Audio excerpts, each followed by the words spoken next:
What's going on, good peoples? It's Mitch. It's Brad.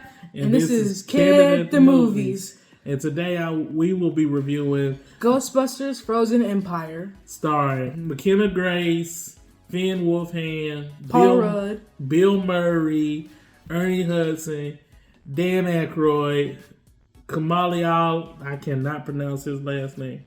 Kumail Ali. I'm not going to try. I'm not even going to try. Ghostbusters Frozen Empire was the fourth installment of the original Ghostbusters series before the female reboot. Brad, what did you think about the movie?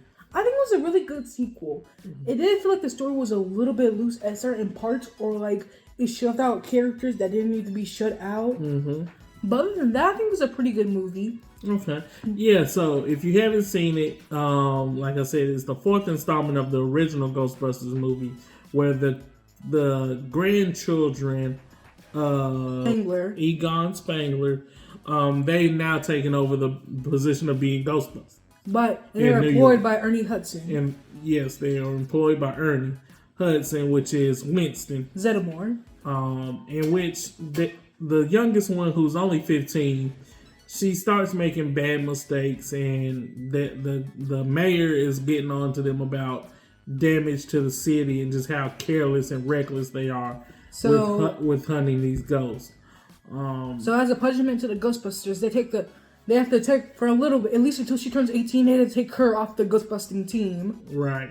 And so she's upset being that she's a teenager, and they took in the one thing she feels like she's good at and she's supposed to belong to. Yes. The character that Paul Rudd plays is Mr. Gooberson. Mr. G. He's basically become her new dad, and she doesn't really like it at the beginning. So overall, and then you just deal with this demon who comes from ancient times, trying to destroy humanity for being betrayed by them. Destroy humanity.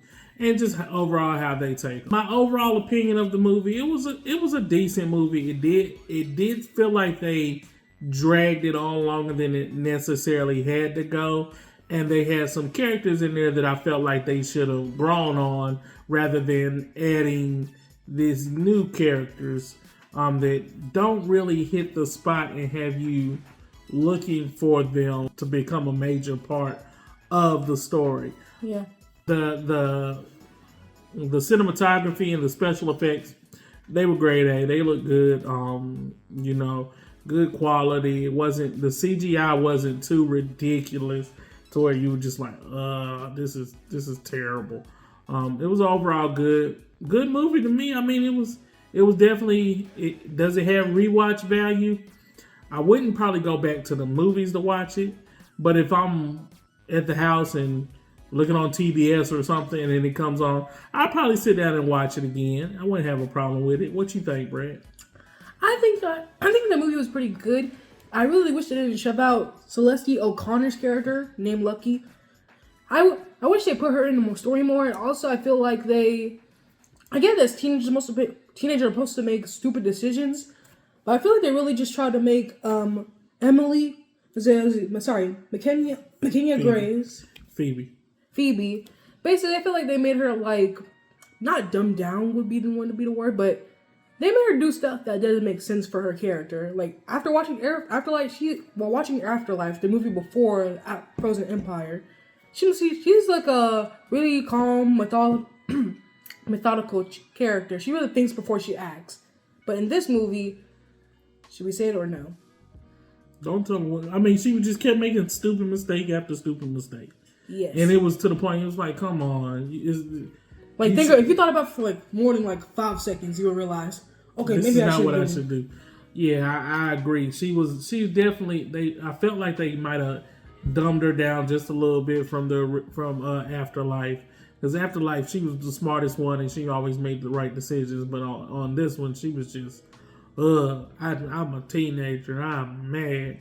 Nobody gets me. No, and we didn't care. And yes, for So then, Brad, for a letter grade, what would you give it?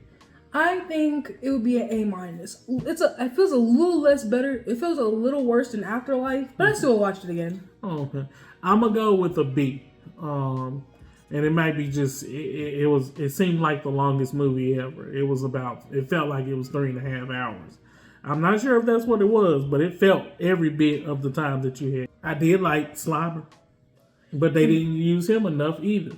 Like, he's a character that people love for the Ghostbuster generation, and they didn't really use him in neither one of these. But I do like one thing about the movie really well.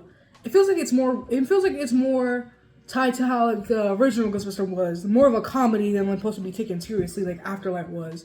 It feels like Afterlife was supposed to be taken more seriously than Frozen Empire. Yes. Okay. Well, we take this serious. Hit that like, share, subscribe. Yeah. Comment down below if you've seen Ghostbusters. Did you enjoy it? And where do you rank it in the whole epilogue of the Ghostbusters series? And who was your favorite character? Mine was Peter Venkman, but for the second series, I guess it would be Podcast, played by Logan Kim. All right. Well, once again, I'm Mitch. I'm Brad. And this is Candid at the Movies. See y'all later. Peace.